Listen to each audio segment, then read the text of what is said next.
저희가 지난주부터 마가복음 말씀을 시작하였습니다. 마가복음을 3등분하면 구조가 이렇습니다. 1장 1절부터 13절까지 말씀을 서론이라 할 수 있고 1장 14절부터 8장 26절은 예수님께서 하신 일들이 기록되어 있습니다. 그리고 8장 27절부터 16장 8절까지는 예수님의 고난받으심과 부활이 기록되어 있습니다. 정확히 말하면 8장부터 16장까지 말씀에는 예수님의 고난과 부활이지만 정확히 말하면 예수님의 마지막 일주일에 집중되어 있습니다. 그럼 마가복음은 총 몇 장일까요? 아멘. 16장이죠. 여러분, 그 절반이 일주일에 집중되어 있는 것입니다. 그러니까 이런 구조를 보면 마가가 어떤 것을 말하고 싶은지를 알 수 있습니다. 마가는 기적에 능하신 예수님께서 우리를 위해 고난당하시고 부활하신 이야기, 우리를 섬기기 위해서 낮아지신 종이 되신 예수님에 대한 이야기를 하고 싶어 합니다. 마가복음의 서론은 짧지만 굉장히 강렬합니다. 서론에 2개의 사건이 나옵니다. 그리고 이 사건을 통해서 마가복음의 전체 주제가 무엇이라는 것을 정확하게 드러냅니다. 우리 방금 읽으셨는데요. 마가복음 1장 1절부터 13절에 기록된 2개의 사건이 무엇이었을까요? 세례의 사건입니다. 세례죠. 백성들이 받았던 세례와 예수님이 받으신 세례가 기록되어 있습니다. 마가복음은 온전히 예수님께 그 시작이 집중되어 있습니다. 1절을 보십시오. 하나님의 아들 예수 그리스도의 복음의 시작이라. 그러니까 마가는 다른 거 말하지 않고 온전히 예수님에 관해 이야기하겠다 말하는 것입니다. 그런데 2절을 보면 예수님 이야기가 아니라 다른 이야기가 시작됩니다. 세례 요한의 이야기입니다. 글의 흐름을 보면 당연히 예수님 이야기가 나와야 하는데 갑자기 세례 요한에 대해서 말하는 이유가 뭘까요? 세례 요한의 이야기도 사실은 정확히 말하면 예수님 이야기이기 때문에 그렇습니다. 2절과 3절 보겠습니다. 우리 같이 한번 읽어볼까요? 함께 읽습니다. 선지자 이사야의 글에 보라, 내가 내 사자를 내 앞에 보내노니 그가 내 길을 준비하리라. 광야에 외치는 자의 소리가 있어 이르되 너희는 주의 길을 준비하라. 그의 오실 길을 곧게 하라. 기록된 것과 같이. 여러분, 모든 것에는 길이 있습니다. 산에도 길이 있고 평지에도 길이 있고 바다에도 길이 있고 하늘에도 길이 있습니다. 비행기도 그냥 나는 것이 아니라 그 항로를 따라 여행합니다. 모든 것에 길이 있는 것처럼 우리 마음에도 길이 있습니다. 고대 근동지방에서는 왕이 오시기 전에 먼저 선발대가 나와서 왕이 오실 길들을 미리 정비하였습니다. 이사야 40장 3절과 4절인데요. 이렇게 말합니다. 외치는 자의 소리여 이르되 너희는 광야에서 여호와의 길을 예비하라. 사막에서 우리 하나님의 대로를 평탄하게 하라. 골짜기마다 도두어지며 산마다 언덕마다 낮아지며 고르지 아니한 곳이 평탄하게 되며 험한 곳이 평지가 될 것이요. 이것은 왕이 오기 전에 길을 닦는 모습들을 보여주는 것입니다. 왕이 오기 전 선발대가 사막에 대로를 내고 골짜기를 도두고 험한 곳을 평지가 되게 하는 것처럼 예수님께서 우리 영혼에 오실 때도 길이 있어야 합니다. 세례 요한의 역할이 무엇입니까? 예수님이 오실 길을 준비하는 것입니다. 말라기 선지자 이후 400년 동안 하나님께서는 침묵하셨습니다. 그동안 유대 백성들은 하나님께 예배도 드리고 절기도 지켰지만 모든 종교생활은 똑같이 했지만 이들의 마음에는 하나님을 기대하는 마음은 없었습니다. 습관처럼 예배하지만 예배의 주인 되신 하나님에 대해서, 하나님의 마음에 대해서 아무도 관심 가지지 않았습니다. 아무도 기대하지 않는 그때 세례 요한은 하나님 나라를 기다렸고 사람들의 마음에 하나님 오실 길이 열리기를 기도하며 준비했었습니다. 세례 요한을 소개하는 3절 말씀은 우리 방금 읽었던 것처럼 이사야 40장 3절 말씀의 인용입니다. 보십시오. 외치는 자의 소리여 이르되 너희는 광야에서 여호와의 길을 예비하라. 사막에서 우리 하나님의 대로를 평탄하게 하라. 요한은 자기를 말하기를 외치는 자의 소리라고 말합니다. 소리. 여러분, 소리는 있지만 곧 사라지는 것입니다. 세례 요한의 역할은 소리입니다. 길을 예비하고 나면 곧 사라질 것입니다. 사라지지만 요한은 행복한 소리였습니다. 그 소리가 외칩니다. 광야에서 여호와의 길을 예비하라. 광야에서 여호와의 길을 준비하라. 외치는 것입니다. 광야는 참으로 메마르고 거칠은 곳입니다. 모든 것이 부족한 곳입니다. 먹을 것도 없고 마실 물도 없습니다. 내 마음을 기쁘게 할 만한 무화과도 없고 포도주도 없고 석류도 없습니다. 광야에 있는 것이라고는 흙과 먼지, 전갈과 뱀밖에 없습니다. 모든 것이 부족하기 때문에 광야는 언제나 불편한 곳입니다. 그러나 여러분, 광야가 복된 이유는 하나님이 오실 길을 낼 수 있는 곳이기 때문에 광야는 행복한 곳입니다. 이스라엘 백성들은 40년 동안 광야를 방황했습니다. 40년 동안 광야를 방황했지만 먹을 것이 없어 굶어 죽은 사람은 하나도 없었습니다. 정확히 말하면 굶어 죽은 것이 아니라 단 한 번도 굶은 적도 없었습니다. 모든 것이 부족한 곳인데 그곳에 하나님이 계셨기 때문입니다. 하나님께서 아침마다 만나를 내려주셨습니다. 그렇기 때문에 광야는 메마르고 피곤하고 힘들지만 하나님의 은혜가 머무르는 곳입니다. 이 메마른 곳에, 이 부족한 곳에 여호와의 길을 예비하라는 것은 우리 인생에 하나님의 나라가 임할 것들을 기대하라는 것입니다. 우리의 메마르고 건조한 그 인생에 하나님 나라가 임할 것들을 기대하라는 것입니다. 사막에서 대로를 평탄케 하라도 같은 말씀입니다. 여러분, 사막에는 길이 없습니다. 바람 한번 싹 불고 나면 있던 길도 없어집니다. 사막을 건널 때는 지도가 아니라 나침판이 있어야 합니다. 길이 없는 사막에 하나님의 대로를 평탄케 하라 이야기한 이유가 뭘까요? 그것은 우리 인생의 참 주인이신 하나님께 우리의 삶의 방향을, 인생의 방향을 맞추라는 것입니다. 우리의 인생의 방향이 하나님께로 가 있어야 합니다. 이 땅을 사는 모든 사람들은 복받기를 원합니다. 다 복을 원합니다. 하지만 사막 같은 인생을 걷다 보면 그렇게 원하는 복보다 훨씬 더 중요한 것이 있구나를 알게 됩니다. 중동의 베두인들 사이에 전해지는 이야기입니다. 어떤 사람이 여행하다가 길을 잃었습니다. 설상가상으로 배낭에 들었던 식량과 물도 다 바닥이 났습니다. 며칠 동안 먹지도 못했고 마시지도 못했습니다. 길을 헤매다가 작은 우물 하나 발견하였습니다. 허겁지겁 물을 마셨습니다. 물을 마시고 정신을 차려보니 누군가 근처에 천막을 쳤던 흔적이 있었습니다. 혹시 남기고 간 음식이 있을까봐 그것을 찾기 시작하였습니다. 막 뒤졌습니다. 그랬더니 아니나 다를까 화구 근처에 작은 주머니 하나가 떨어져 있었습니다. 얼른 열어보았더니 거기에는 어떤 먹을 것이 있는 것이 아니라 크고 아름다운 진주가 있었습니다. 평상시라면 너무 기뻐했을 진주였지만 그 사람은 어떻게 했냐면 그걸 던지며 말했습니다. 아니, 겨우 진주야. 여러분, 큼직하고 아름다운 진주는 누구나 원하는 것이지만 먹을 것이 없어 굶주려 죽어가는 사람에게는 메마른 빵 한 조각보다 못한 것이 진주입니다. 여러분, 복은 불편함과 관계된 것이지만 은혜는 생존과 관계된 것입니다. 메마른 광야의 길을 예비하고 사막에서 하나님의 대로를 평탄케 하라는 것은 사실 한 가지 메시지입니다. 인생의 구원이 하나님께로부터 시작된다는 것을 인정하라는 것입니다. 내 인생의 구원이 하나님께로부터 임하는구나 알라는 것입니다. 이사야 40장 4절은 이렇게 말합니다. 우리 같이 한번 읽어볼까요? 같이 읽습니다. 골짜기마다 도두어지며 산마다 언덕마다 낮아지며 고지 아니한 곳이 평탄하게 되며 험한 곳이 평지가 될 것이요. 이사야 선지자는 말하기를 골짜기마다 도두어져야 한다고 말합니다. 골짜기는 우리 마음에 숨겨져 있는 어둡고 부정적인 감정들을 말합니다. 골짜기는 숨겨져 있습니다. 금방 드러나지 않기 때문에 평상시에는 그냥 지나치기 쉽지만 골짜기는 우리 마음을 불안하게 하고 금방 마음을 낙심하게 하는 것들, 가라앉게 만드는 곳입니다. 예를 들면 우울함 같은 것이 있습니다. 우울함은 슬픔이나 열등감이나 쉽게 낙심하는 것으로 드러나기도 합니다. 우리도 그럴 때 있지 않습니까? 내가 왜 사는지 모르겠어. 죽고 싶어. 되는 것이 없어. 이런 말 하지 않습니까? 여러분, 예레미야나 욥이나 엘리야 같은 믿음의 사람들도 그런 우울의 골짜기가 있었습니다. 정죄받은 마음도 골짜기 속에 숨겨져 있습니다.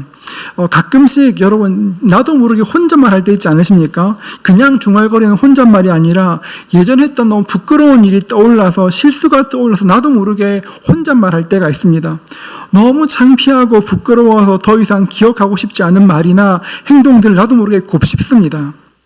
때로는 그런 경험들이 삶의 중요한 순간마다 불쑥불쑥 솟아오를 때도 있습니다. 그래서 우리 마음은 흐트립니다. 예전에 법조인 모임에서 예배를 인도한 적이 있습니다. 요한복음 말씀으로 죄용서의 축복에 대해서 이야기했었는데요. 예배를 마치고 식사를 하는데 한 분이 곁에 오셨습니다. 한참 뜸을 들이다 저에게 질문하셨습니다. 목사님, 제가 모르고 지은 죄, 제가 의도하지 않은 죄에 대해서도 용서받을 수 있을까요? 이렇게 물었습니다. 어떤 일인지 여쭈었습니다. 이야기하기를 시골에서 자란 분이셨는데요. 요즘처럼 더운 여름이었습니다. 밤이 되었는데 너무 더워서 이렇게 부모님께 집 앞에 있는 개울에 가서 좀 물칠하고 오겠다고 이야기했습니다. 그러니까 오빠도 같이 간다고 해서 오빠와 같이 개울가로 갔습니다. 앉아서 물칠을 하고 있는데 오빠의 기척이 느껴지지 않았습니다. 그러다 오빠를 봤는데 오빠가 물속에 있었습니다. 계속 같은 자리에 있는 것이 이상해서 가봤더니만 오빠가 익사해 있었습니다. 어떻게 된 건지는 모르겠지만 무릎에도 안 오는 그 물에 빠져 익사한 것이었습니다. 너무 당황하니까 눈물도 안 났습니다. 큰 슬픔 가운데 장례를 치렀습니다. 장례가 끝나고 집에 들어가는데 할머니가 그분을 보면서 이야기했습니다. 저 년이 오빠 잡아먹은 년이야, 이렇게 말했다고 합니다. 그 순간 그 말이 가슴에 확 박혔습니다. 그 뒤로 평생 동안 그분은 오빠보다 더 잘 살기 위해서 정말 노력하였습니다. 더 잘하려고 열심히 공부하였습니다. 좋은 대학에서 공부하였고 그 어려운 시험도 통과했습니다. 이제 가문의 자랑이 되었습니다. 그런데 지금도 시골집에 가면 피곤하고 힘들면 그 할머니가 저 년이 오빠 잡아먹었지, 그 음성이 계속 떠올라 괴롭다는 것입니다. 어떤 이야기 해야 될지 몰라 잠깐 한 게 기도했었습니다. 그러다가 먼저 그 말을 정정해 드렸습니다. 질문을 정정해 드렸습니다. 자매님, 그 일은 죄가 아니라 사고입니다. 하나님은 그때 왜 자매님이 오빠를 지키지 못했냐고, 너 때문에 그렇다고 말씀하시는 분이 아니십니다. 오히려 하나님은 자매님이 할머님께 그 말을 들었을 때 함께 아파하셨을 것입니다. 오빠의 죽음에 너무 놀라 제대로 눈물조차 흘릴 수 없었던 그 마음을 주님은 헤아려 주실 것입니다. 그렇게 이야기했습니다. 그러자 그분이 갑자기 울기 시작하였습니다. 계속 울었습니다. 그래서 식당에서 함께 기도했었습니다. 함께 주변 분들 함께 모여서 기도했었습니다. 하나님이 자매님을 불쌍히 여겨주십시오. 그 상처를 치유하여 주십시오. 할머니의 독한 말로 상처받은 것들을 치유해 주십시오. 곁에 있는 분들과 간절히 기도하였습니다. 그런데 놀라운 것은 함께 기도하는 그 순간 우리 모두에게 뭔가가 바뀌었구나가 느껴졌습니다. 그 순간 그 자매님의 마음에 그 식당 한 모퉁이에 하나님의 나라가 임하는 것들을 경험하였습니다. 그분에게 하나님의 나라가, 그 은혜가 임하는 길들이 활짝 열린 것입니다. 우리 모두나 누구나 그럴 수가 있습니다. 마음속에 있는 그런 골짜기에 있는 부끄러운 마음들이 있다면 그 마음들을 그곳에 감추어 두는 것이 아니라 직면해야 되는 것입니다. 하나님을 바라봄으로 그 골짜기를 메꾸어 나가는 것입니다. 과거에 들었던 독한 말들이, 저주의 말들이 골짜기에 숨어 여러분을 찌르지 못하도록 그 골짜기를 메워 나가는 것입니다.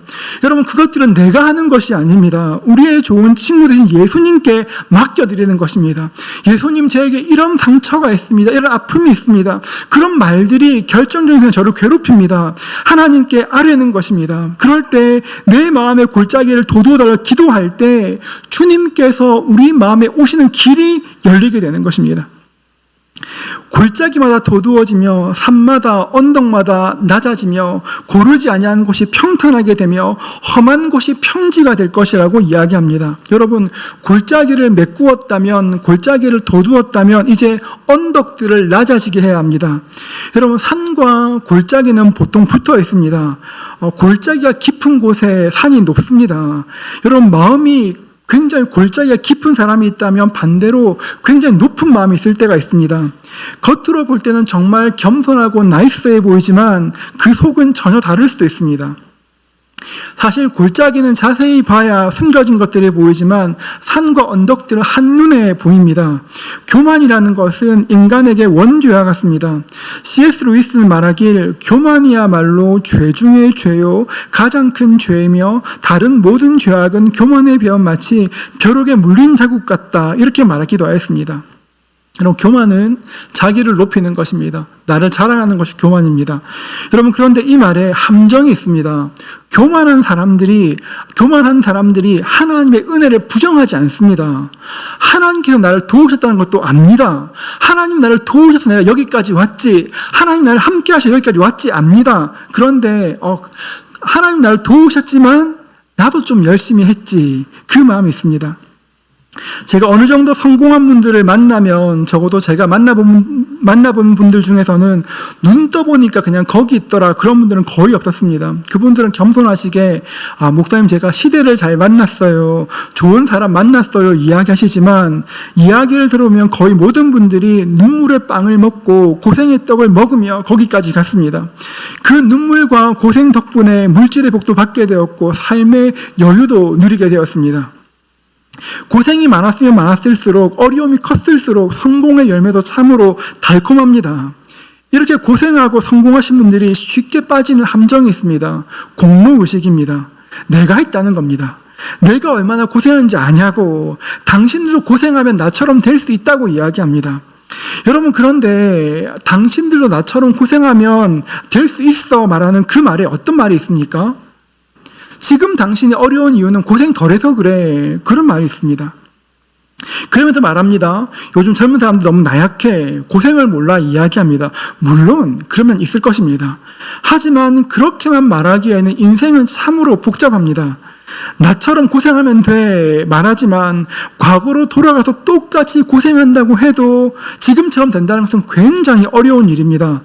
단순히 고생뿐 아니라 수많은 경우의 수까지 다 같아야 지금과 같아지는 것이지, 단순히 고생과 노력 때문에 내가 여기까지 온 것은 아닙니다. 내가 지금 이루어 놓은 것들이 내 모든 고생의 결과물이야 생각하면 우리는 공로주의에 빠지게 됩니다. 여러분, 그런데 공로주의가 무서운 이유는, 공로주의라는 것은 언제나 짝이 있습니다. 뭔지 아십니까? 보상의식이 있습니다. 내가 이만큼 했으니까 나 이 정도 대접받아야 돼 생각합니다. 나 이렇게 열심히 했으니까 이 정도는 챙겨줘야지 생각합니다. 여러분, 그러다 보면 사람들이 순식간에 달라집니다. 고생을 많이 하고 높은 곳에 오른 사람들은 무용담이 많습니다. 그런 분들이 자기의 이야기를 시작하면 책 몇 권도 순식간에 쫙 펼쳐낼 수 있습니다. 여러분, 수고는 마땅히 칭찬받아야 하고 존경받아야 하는 것이지만 그 성공으로 다른 사람들을 평가하고 판단한다면 아무 유익될 수가 없습니다. 여러분, 우리 인생이 아무리 성공적인 것이라고 해도, 아무리 자랑할 만하다고 해도 우리 마음의 산들이 꺾이지 않으면, 우리 산들이 이렇게 깎여 나가지 않으면 우리의 심령에 주님께서 오실 수가 없습니다. 참 안타까운 것이, 여러분, 아무리 산을 깎고 또 깎아도 그 교만이라는 것은 금방 높아집니다. 그래서 바울은 고백합니다. 고린도전서 15장 31절인데요. 우리 같이 읽어볼까요? 함께 읽습니다. 형제들아, 내가 그리스도 예수 우리 주 안에서 가진 바 너희에 대한 나의 자랑을 두고 단언하노니 나는 날마다 죽노라. 여러분, 바울도 그렇다는 것입니다. 높아지고 싶고 매일매일 자랑하고 싶은 것이 있을 때마다 날마다 나를 깎아내린다는 것입니다. 그 교만을 꺾어낸다는 것입니다. 여러분, 여러분에게 있는 높은 마음은 무엇입니까? 무엇이 여러분의 마음에, 그 어깨에 힘주게 합니까? 여러분, 그렇다면 그 힘을 빼야 합니다. 교만하면 결국 넘어지게 되는 것입니다. 하나님의 은혜는 겸손한 그릇에 담깁니다. 골짜기가 도두어지고 산마다 언덕마다 낮아지고 고르지 않은 곳이 평탄해지면 그곳 가운데 하나님의 길이 열리는 것이고, 그 길을 통해서 주님께서 우리의 마음에 들어오셔야 내 삶에 하나님의 은혜가 부어지는 것입니다. 하나님의 대로가 열리면 주께서 오십니다. 여러분, 그것은 많은 경우에 죄 사함을 받게 하는 회개로 연결됩니다. 하절을 보십시오. 세례 요한이 광야에 이르러 죄 사함을 받게 하는 회개의 세례를 전파하니 회개를 통해 죄 사함을 얻는 세례로 나아가게 됩니다. 우리가 이런 말씀을 읽을 때면 회개가 무엇인지를 잘 생각해야 합니다. 여러분, 회개가 뭘까요? 회개한다. 어떤 걸 이야기할까요? 많은 사람들은 회개를 이야기하면 어떤 정서적인 것들을 생각합니다. 내가 눈물 흘리면서 아파하는 것들이 회개라 생각합니다. 물론 그것도 회개이지만 그것은 회개를 뜻하는 것은 아닙니다. 회개의 일부분입니다. 회개한다는 것은 그리스어로 메타노에오인데요. 생각을 바꾼다는 것입니다. 회개는 다른 어떤 것이 아니라 생각을 바꾸는 것입니다. 제가 종종 이야기하지만 우리는 죄를 짓습니다. 여러분 죄를 지으시죠? 이러시깁니까 여러분? 자, 다시 물어보겠습니다. 여러분 죄를 지으시죠?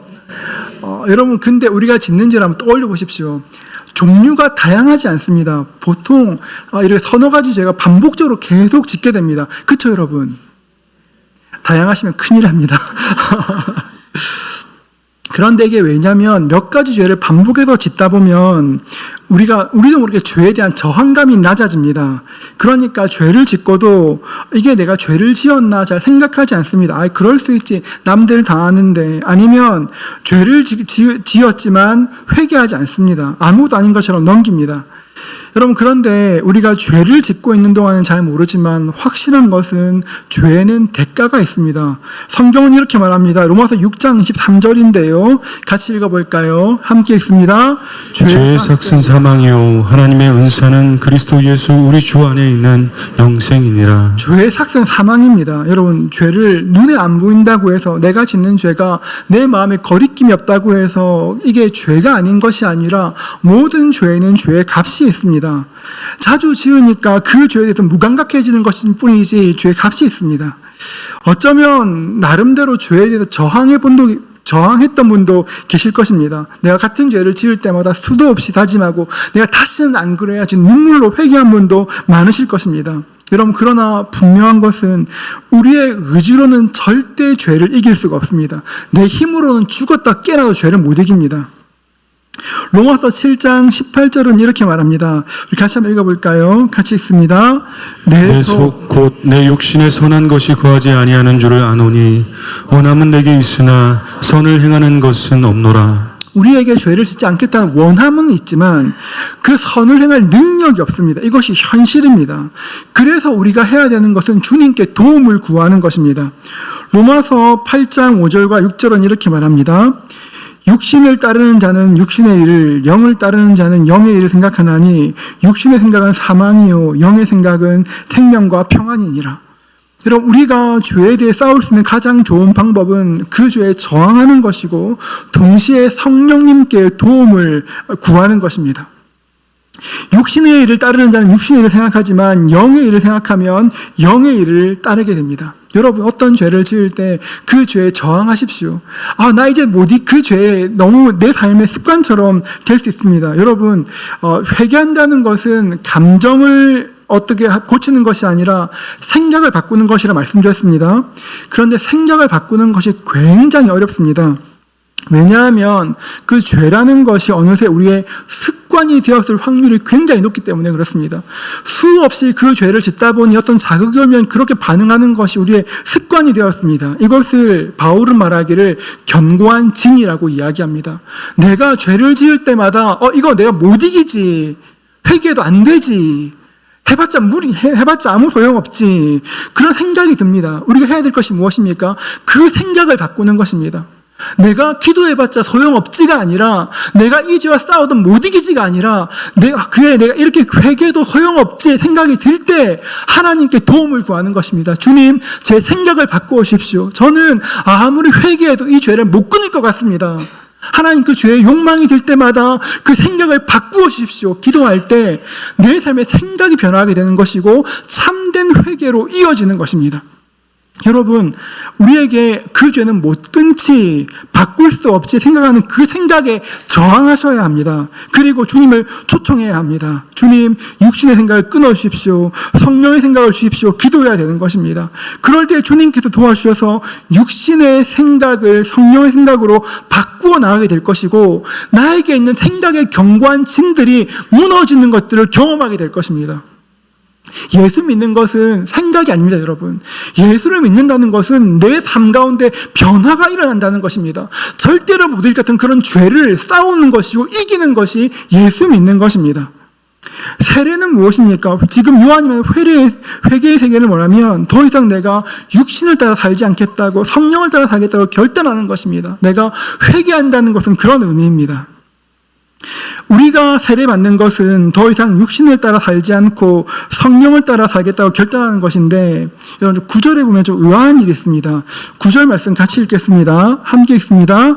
그때 예수께서 갈릴리 나사렛으로부터 와서 요단강에서 요한에게 세례를 받으시고, 예수님께서 세례를 받으셨습니다. 여러분, 세례는 육신을 따라 사는 사람들에게 조금 더 직관적으로 말하면 세례는 죄 있는 사람이 받는 것입니다. 죄 있는 사람이 죄를 씻기 위해 세례를 받는 것입니다. 그런데 여러분, 예수님이 죄가 있을까요, 없을까요? 여러분, 여기 잘못 말씀하시면 이단되는 겁니다, 여러분. 예수님은 죄가 있을까요, 없을까요? 없죠, 여러분. 그러면 원래 세례는 죄가 있는 사람이 받는 것인데 죄 없는 예수님이 세례를 받게 되었습니다. 예수님께서 세례받으러 나오실 때 요한도 굉장히 당황했습니다. 마태복음 3장 14절을 보십시오. 요한이 말려 이르되 내가 당신에게 세례를 받아야 할 터인데 당신이 내게로 오시나이까. 예수님, 제가 예수님께 세례를 받아야 되는데 어떻게 당신이 나에게 세례를 받겠습니까? 말하는 것입니다. 그때 주님 말씀하십니다. 15절을 보십시오. 예수께서 대답하여 이르시되 이제 허락하라. 우리가 이와 같이 하여 모든 의를 이루는 것이 합당하니라 하시니, 이에 요한이 허락하는지라 말합니다. 예수님은 자신이 세례를 받으시는 것을 모든 의를 이루는 것이라 말씀하셨습니다. 이것은 하나님의 아들이신 예수님께서 세례를 받으신 것은 예수님께서 앞으로 이 땅에서 어떤 일을 하실지를 정확하게 보여주는 것입니다. 우리에게 세례는 죄 씻음의 상징입니다. 세례는 내가 죄 씻음 받았다는 것을 상징하는 것입니다. 그런데 예수님의 세례는 성격이 전혀 다릅니다. 죄가 없는 분이 세례 받으셨습니다. 제가 이 말씀 묵상할 때마다 생각나는 설교가 있습니다. 고든 맥도날드라는 목사님이 계십니다. 이분은 수많은 베스트셀러를 집필한 작가이시고 목사들의 목사라 불리시는 분입니다. 목사님은 젊을 때부터 특별히 성경 강해와 부부 세미나를 굉장히 잘하셨습니다. 그래서 굉장히 유명하셨습니다. 그런데 어느 날 목사님이 비서와 꽤 오랫동안 부적절한 관계를 맺었다는 것이 밝혀졌습니다. 여러분, 이때 이 뉴스가 미국만 화제가 된 것이 아니라 전 세계로 엄청 이슈가 되었습니다. 목사님은 교회 앞에서 자신의 죄를 고백하시고 교회를 사임하셨습니다. 그 후에 콜로라도의 어느 산골 마을에서 자숙하시며 지내셨습니다. 그런 일이 있고 시간이 꽤 지났습니다. 거의 10년 가까운 세월이 흘렀습니다. 목사님을 사랑하는 목사님들이 찾아가서 이제 다시 나오시라고, 그 정도 자숙하면 되지 않았겠냐고 다시 목회 현장으로 데려오려고 하였습니다. 그런 제안이 올 때마다 목사님은 단호하게 거절하셨습니다. 저는 죄인입니다. 저는 강단에 설 수 없습니다. 그런 이야기 하려거든 저를 찾아오지 마십시오. 오히려 만남들을 거절하셨습니다. 그런 일들이 반복될 때 아내이신 게일 사모님께서 목사님에게 말씀하셨습니다. 저는 이미 당신을 용서하였습니다. 물론 아직 마음이 아플 때도 많고 당신을 보면 예전 같지 않습니다. 하지만 저는 당신을 용서합니다. 그러니 당신도 당신을 용서하고 같이 하나님께 기도합시다. 우리 가정을 위한 주의 뜻이 무엇인지, 지금처럼 시골에서 자숙하며 평생을 사는 것이 주의 뜻인지, 아니면 어디든 좋으니 우리가 필요한 곳이 있다면 가서 섬기는 것이 주의 뜻인지 함께 기도합시다 이야기했습니다. 이런 이야기를 목사님이 사역하셨던 교회에서도 소식을 듣게 되었습니다. 그 이야기를 듣고 수많은 성도들이 함께 목사님의 가정을 위하여 중보하며 기도하였습니다. 시간이 또 꽤 흘렀습니다. 시간이 꽤 흐른 뒤에 그 교회에서 연락이 왔습니다. 목사님께서 이미 오랜 시간 동안 자숙하고 회개하셨으니 우리도 용서하겠다고 다시 교회로 돌아와 목회해달라고 부탁하였습니다. 그 후로 시간이 또 꽤 지나 목사님은 결국 사임하셨던 그 교회로 다시 돌아오셨습니다. 목사님께서 돌아오셔서 이렇게 첫 주일 하신 말씀이 오늘 본문 말씀의 설교였습니다. 예수님이 세례받으시는 장면에 관한 것인데요. 이 장면에 대해 설교하시면서 복귀하기 전에 꾸었던 한 가지 꿈을 나누어 주셨습니다. 한번 들어보십시오. 어딘지 모르겠지만 많은 사람들이 세례를 받기 위해 길게 줄을 만들고 있었고 목사님은 그 줄 제일 마지막에 있었습니다. 사람들은 모두 흰 세례복을 입고 있었고 가슴에는 이름표를 달고 있었습니다. 기다리며 가만히 보니 이름표에는 사람들의 이름이 아니라 그 사람들의 죄, 그 사람이 저질렀던 대표적인 죄가 기록되어 있었습니다. 목사님의 차례가 되었습니다. 목사님의 이름표에는 큼지막하게 간음이라고 적혀 있었습니다. 그 이름표를 달고 세례를 받으려고 하는데 예수님께서 곁에 오셨습니다. 그리고 목사님의 가슴에 달려있던 간음이라는 이름표를 예수님의 가슴에 옮겨 다시고 꼭 안아주셨습니다. 이름표를 옮겨 다신 예수님께서는 목사님 대신 물속에 들어가 세례를 받으셨습니다. 목사님의 죄를 예수님께서 가져가신 것입니다. 목사님께서는 그 모습을 보며 어깨를 들썩이며 통곡하셨습니다. 예수님, 제가 죄인인데, 제가 죽어야 하는데 저의 죄를 가져가 주셔서 감사합니다. 그렇게 눈물을 흘리시며 잠에서 깨셨다고 합니다. 이 꿈 이야기는 예수님께서 세례받으신 그 의미를 정확하게 알려줍니다. 레위기 1장 4절 말씀 보십시오. 레위기 1장 4절입니다. 우리 같이 읽어볼까요? 같이 읽습니다. 그는 번제물의 머리에 안수할지니 그를 위하여 기쁘게 받으심이 되어 그를 위하여 속죄가 될 것이라. 그는 번제물의 머리에 안수할지니 구약시대에 제사를 드릴 때 번제 드릴 그 제물에 안수하였습니다. 소나 양을 죽이기 전에 먼저 안수하였습니다. 놀라운 것은 소나 양에 그 사람이 안수할 때 그 사람의 죄가 안수를 통해 소나 양이 흘러가게 되고 그 양이 죽음으로, 소가 죽음으로 내 죄가 씻음받는 것입니다. 신학적 용어로 하면 우리의 죄가 전가되는 것입니다. 안수를 통해 내 죄가 제물에게 옮겨지는 것입니다. 안수를 통해 나의 죄가 죄 없는 어린 양에게 옮겨지는 것처럼 요한이 예수님의 머리에 손을 얹었을 때 인류의 모든 죄가 죄 없으신 하나님의 어린 양에게 죄가 전가된 것입니다. 우리의 죄가 예수님께 옮겨진 것입니다. 세례는 죄 씻음을 위한 것입니다.